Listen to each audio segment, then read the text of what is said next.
Well, hello again, everyone. It's time for another edition of Ru and Stu in the Shed. So, what's up this week, Ruth? Hi, good morning. We've got Margaret Middleditch with us this morning. Welcome, Margaret. It's lovely to have you. And I wanted to ask you, how did you come to faith? Well, I was raised in a Christian home, and Jesus was always a part of that home, and God, and he was really just part of the family. But I do remember that when I was about 7, after Sunday school, I asked my dad, or I said to my dad, I'd like to take Jesus into my heart. And it was then that he, obviously he prayed, and I, in my young way, accepted Jesus into my heart. I did confirm that decision when I was about 12 at a youth rally, as we called them then. Sorry, a bit ancient. And it was a visiting evangelist called Lindsay Clegg. Older people would probably know him because he was a great, I think he was a Keswick speaker. And I just really confirmed that decision then. So that's simple, not no great light. And yeah. Margaret, where did you grow up? Well, I was born in East London, Cockney, right. And like Colin said a few weeks ago, our parents took us to everything to do with church 3 times on a Sunday. Things changed a bit when we actually got bombed out to our home in East London, and we were rehomed in Goodmayes in Essex, which is only 7 miles away, but the countryside was at the end of the lane, and people were rather posh compared to East London. But it caused a bit of a problem as far as the church was concerned, because my dad, as well as having a full-time job, was also superintendent of a mission hall called Goodwill Mission. It was undenominational, and of course we had to get from Goodmayes, only 7 miles away, which is not a great distance today, but he didn't have a car. Right. And of course, going 3 times a day to church, we couldn't get back for meals. My father was very undeterred, and he got himself a tandem. And he and my older brother would go earlier in the morning on a Sunday morning to church in order to light the old combustion stove to get the hall warmed up. And off he went. And Mum and myself and my sister, older sister, we went by 2 buses carrying food supplies. And I have to say that the food wasn't just for us, because my dad always invited anybody who wanted to stay to have lunch. And although it was not a big church or chapel, there could be up to 15 to 20 people staying for lunch and for tea. And so really the mission became a second home. And while I admit to some boredom with the services as a child, there was a lot of fun, and there was a lot of friendship. I've got friends from way back then still, and fellowship, of course. And as I say, I don't know how my mother did it, or my father, because it was rationing time, wartime, and but we never ran out of any food.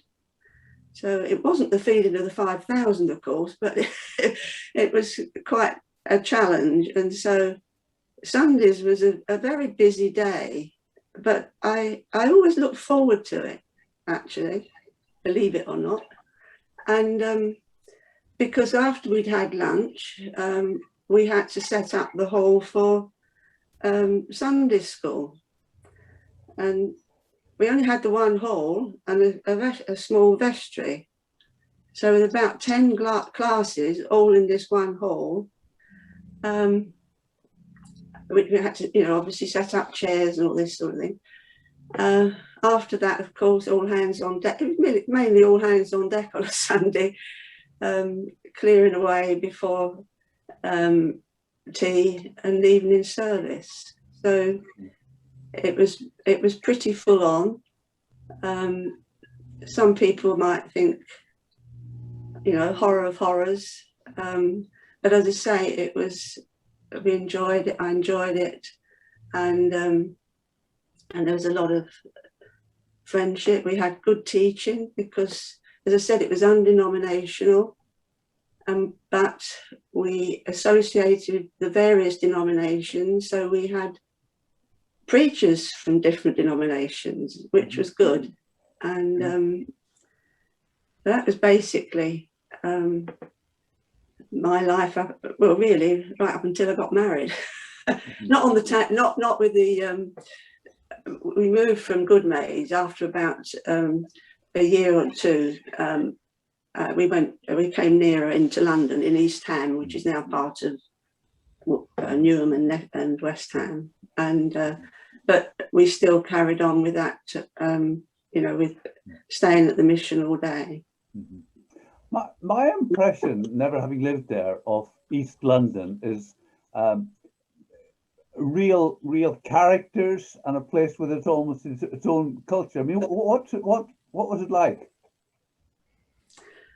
Well, it was quite rough in places. You know, there were a lot of good people there. There was a lot of a community spirit.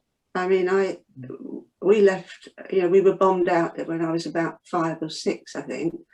And, you know, neighbours looked out for you, and you got told off by neighbours when you were doing something wrong, which was often the case for me.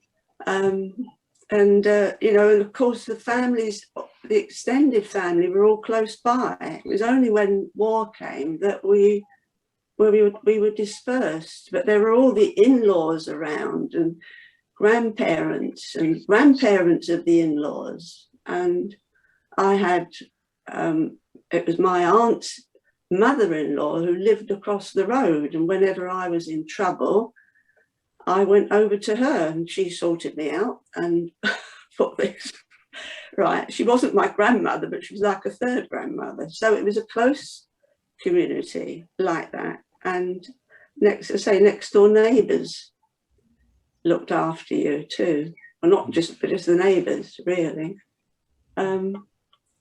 So I didn't really, in a way, probably sheltered a little bit because of a Christian home and a Christian family throughout, generally, you know. So Margaret, when did you move to Oxford and did you come to KBC? Oh, well, that's a bit of a trek. Yeah, when David and I got married, we had a flat it was in a friend's house, a Christian friend's house, in Clapham, the other side of London. Yeah. A bit posher. Anyway, we attended the Elim church there, and it was a bit of a change because going from the mission, which probably only had 20 adults, because basically the outreach was youth and children. We had masses of children, so, but not the adults, because people in those days sent their kids to school in the afternoon to get a bit of peace, you know, quiet. And of course there weren't the distractions, there weren't the clubs around because it was wartime. So that was an attraction for children to come, you know, to Sunday school. Anyway, when we married, we went over to Clapham, went to Elim Church, and they were 500 strong. Wow. So it was a bit of a difference, but apart from other things as well. But anyway, but we settled in and got involved in the youth work, actually. And we were there until we managed to buy a house, and we moved back to Romford in Essex. And again, we went to the Elim Church there. From Romford, we went to Canada. And when we came back, we came to Kidlington. David was posted here through the prison service, and so we gravitated to Elim again. From Elim in Oxford, we were asked with 3 other couples to plant a church in Witney, Right. which we did, and we were there quite a few years. But then our children were growing up, and there wasn't really a youth work there, and there was a distance, of course, which is not much, but at the time I wasn't driving, so it was very difficult. David was working different hours and all that sort of thing, and so we and because our children knew some of the children that came to KBC, Yeah. that's when we moved, and that was in 1980. Gosh. And the rest is history. Yeah. And Margaret, did you work, or were you looking after the children? Or? Well, I did it when they were younger, and then before they came along, I worked in office, and then I mainly office work, and then I took time out while they were growing up, and then when I went out to work again, I ended up managing a retirement settlement, or retirement scheme in North Oxford, and actually it was a prototype of the ones that you see now. So the last 10 years, I was secretary there, and then I became the manager of it, and it's privately owned. It was actually set up by Professor Richie Russell, Right. who was a neurosurgeon. Yes. In Oxford. So that was a happy time too. Yeah, I've enjoyed working. Oh, that's good. And what are your passions, Margaret? What do you like to do? Like, I love my knitting and things like that. What do you like to do that's sort of like, do you have any? Well, they're reduced somewhat with age, I have to say. I used to be a bit more active, but I like reading. I like crosswords and that sort of thing. I like reading particularly about the origin of old hymns. Oh, okay. And some of them go back. I've got books on that some of them go back such a long way, and I've just got such wonderful truths in them. And but I like reading anyway. I used to do quite a lot of crafts, but that's reduced. I'm a bit limited now, and but I still do a little bit of that. And music is a great part of my life. I can't manage without music, and as long as it's tuneful, harmonious, that's fine. Yeah. I like Southern gospel, the quartet singing, and Andre Ru. Oh yeah. And his music. Yeah. I even like a couple of ones from the Status Quo. Margaret, I'm disappointed that football and West Ham didn't come up in your passions there. Oh, well, my dad used to take me to West Ham. He always had Thursday afternoons off, and in the holidays he would take me to West Ham. I think he only took me really so that he could talk to me, but at the same time arguing with the opposing team's fans who were sitting behind, because we weren't separated then. I can remember when Fulham were playing, and we were sitting, you know, in front of these two Fulham fans, women they were, and there was this argument going on, but he was directing it to me and they were directing it to each other, but they were answering each other, if you see what I mean. So that's but in later life I had football, which was wall to wall, and I'm really no longer very interested. So that's, you know, oh. And Sorry. So really, I don't, you know, apart from taking a daily walk, I used to love swimming, and we travelled a lot, and that, you know, that sort of thing. But obviously, I'm not as active. Apart from COVID, I'm not as active. And so how has the lockdown been for you, Margaret? Has it been, I know you've been homeschooling a bit as well, haven't you? Oh dear, yes. Well, actually, I feel very fortunate because I live with family. So it's a little bit different for me, you know, as opposed to people who are on their own. That must be very hard, but I've got family around me. And yeah, and I have, because of the childcare bubble, I was, in this last time of lockdown, I was homeschooling my great-granddaughter, and that was very, very trying. I mean, I'm 3 generations away from her, and it was so different. I couldn't understand some of it, and she's only 9. But you know, it was all right. I would do it again if I had to. Hopefully don't. But fortunately, she's very computer savvy, and you know, she knew what to do and when to do it. And mind you, I think she led me up the garden path a few times, but you know, I did my best. Yeah. And if you had to choose two people to be in lockdown with, who would you choose, and why, did you think? Yeah. One of the things what I like reading about is that there are biographies of people like George Muller and C.T. Studd, although I don't like cricket.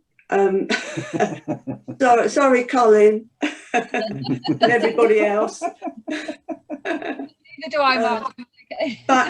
But their lives, and the other one, Hudson Taylor, who went out to China, as did C.T. Studd, but and the other person is Gladys Aylward. I'm only choosing one of these 3 because there's so many. Yeah. I'm sure you know the story of Gladys Aylward, but these people had such complete and utter confidence in God as their provider and sustainer, right down, you know, like with Muller not having food to give to his children right up until the last moment. And I just think if I could spend some time in the presence of Gladys Aylward, I would hopefully catch some of that, that I would be able to trust in that, you know, to that nth degree.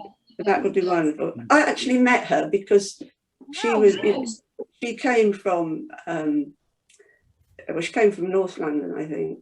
Anyway, but she sounded like I, you know, Cockney, and she was coming to speak at our mission, and I had to meet her off the bus.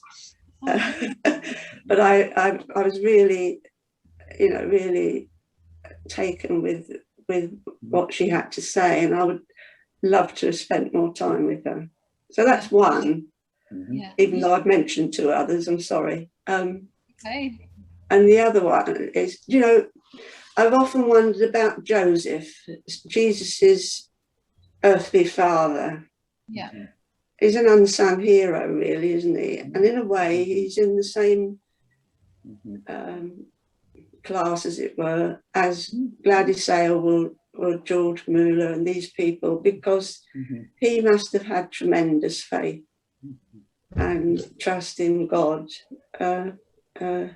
And we don't know much about him, so I'd like to have, you know, be with him and just find out how he felt, what he, you know, what he went through. And so, yeah, but because they're both dead, but Oh, don't worry, we can arrange it. We can arrange it. I know, well, it won't be long now, will it? So that's my age. But actually, Margaret, I'm so glad you chose Joseph, because Sorry? Marlene took. I'm so glad that you chose Joseph, because Marlene Ewart took Mary, and I'm Yes. glad that Joseph hasn't been left out. That's right, yeah, yeah. Well, sometimes they're so, you know, they're wonderful characters in the Bible, you know, like Nehemiah is one of them. But you know, there's so little known about Joseph, but just thinking about his situation, you know, I would just like to know a bit more. Yeah. You know, Margaret, that Nehemiah is one of the smallest people in the Bible. Nehemiah.